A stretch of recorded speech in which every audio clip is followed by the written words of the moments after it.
Alright. So, back on that subject, a lot of you, the majority of you women ain't gonna make it. First of all, you have to be with a man of the Lord. Second of all, you got to stay that way. Remember Lot's wife. Don't go looking back. Because when this turmoil started happening and the Lord started bringing that judgment, you hoes look back, that's your ass. Matter of fact, it says in the scriptures, who can save a woman? Remember Lot's wife. Because Lot told his wife and his children, don't look back. And what did the woman do? She looked back and then became a pillar of salt. But you didn't catch Lot looking back. Lot didn't fill her head, it was over. Fuck it. Who can save a woman? So y'all, hey, you women that are with men of the Lord, don't look back. Because if you do, that's your ass. Because it ain't no independent woman, no strong black Latino independent women gonna make it. All that shit is that bullshit that Esau put in your head. The so-called white man put in your head. So you better cling onto your man, and you better hope that he's a man of the Lord. If not, you better pray to the Lord that you get with a man of the Lord. Otherwise, you got 0.0% chance to make it. Right out. Got something out. Isaiah chapter 3 verse 12. As for my people, children are their oppressors, and women rule over them. Children are their oppressors, and women rule over them. That's talking about the so-called white man being the oppressors of the men of Israel. And women, our women, especially, ruling over us. Our women ruling our house, get to kick the man out. That's unheard of in the scripture. There is no scripture where the woman got mad and kicked the man out.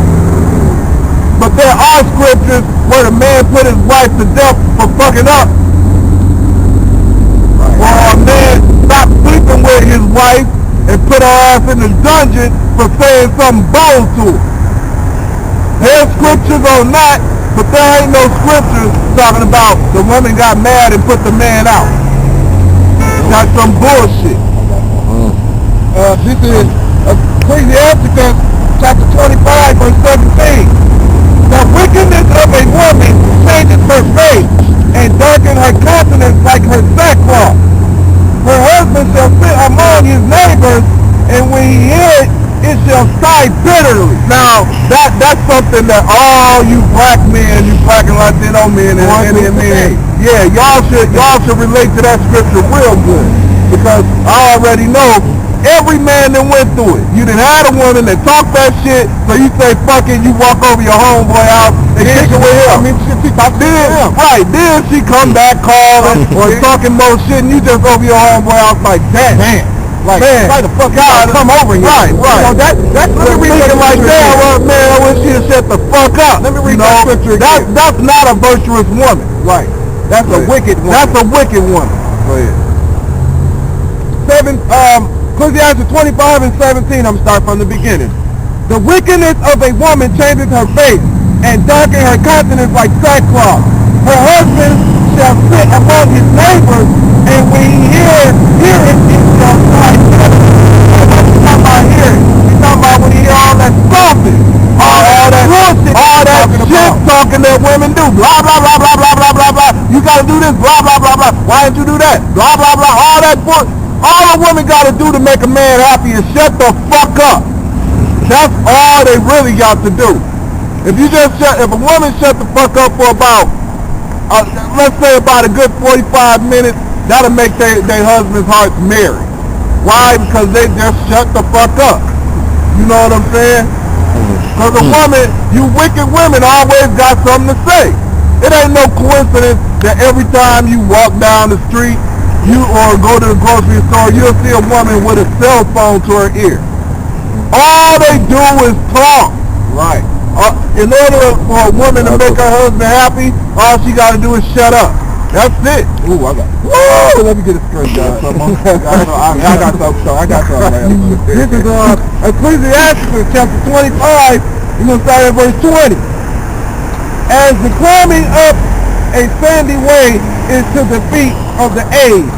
So is a wife full of words to a quiet man. Right. Stumble not at the beauty of a woman and desire her not for pleasure. Now, that goes on a couple levels, but just like an old man walking up a sandy hill, a woman full of words is the same way to a quiet man. Like, damn, damn, shut the fuck up. That's what you women pretty much got to do, is shut the fuck up. And then it says, stumble not at the beauty of a woman, require her not for her pleasure, because most of you want to be pretty women are the worst. You so-called pretty women in America are the worst. Y'all talk the most shit.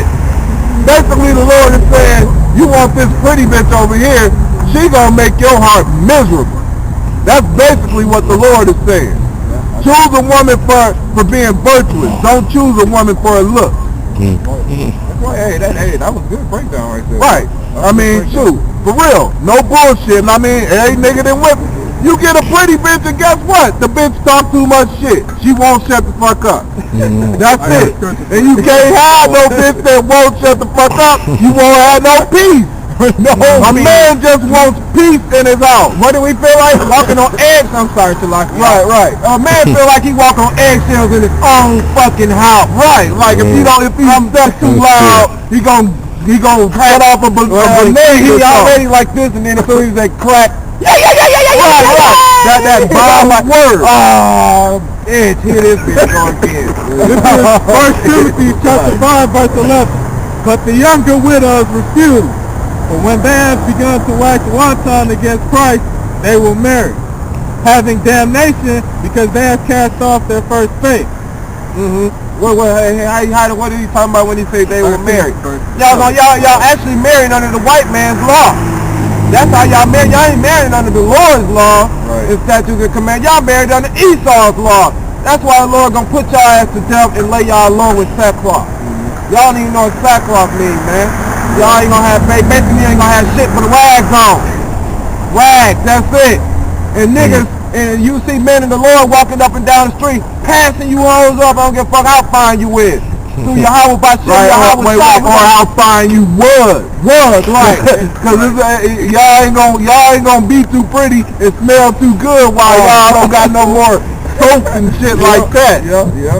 But you know what, though? All the women that be scoffing. I got a scripture for all the women that be go ahead, let them finish. And withal they learn to be idle, wandering about from house to house. And not only idle, but tattlers, also in busybodies, speaking things which they ought not. And that explains you women to a T. Busybodies going house from house, scoffers, talking shit that y'all shouldn't be talking. Gossiping all the time. I mean, y'all busybodies, y'all never stay at home.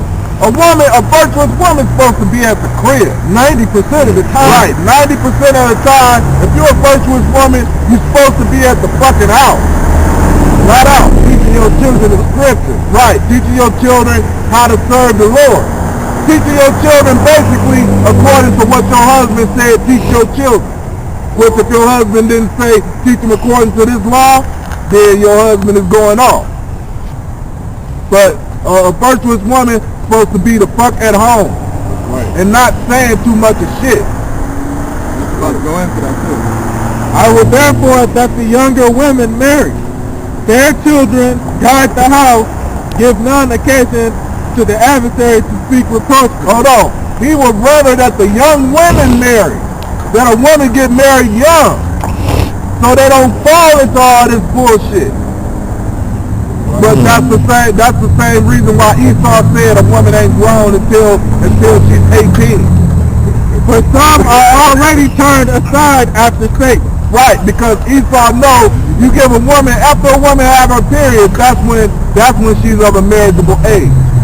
He would rather them marry young so they don't fall into sin and reproach. But Esau wants it to be a little older so they can fall into sin and reproach. Just, because a woman is already going out looking for a man by the time she get about 16 years old. So she's falling into reproach at that time. That's when the father should be looking for her husband. Should be like, look, this man I want you to be with, and that's it. That's it.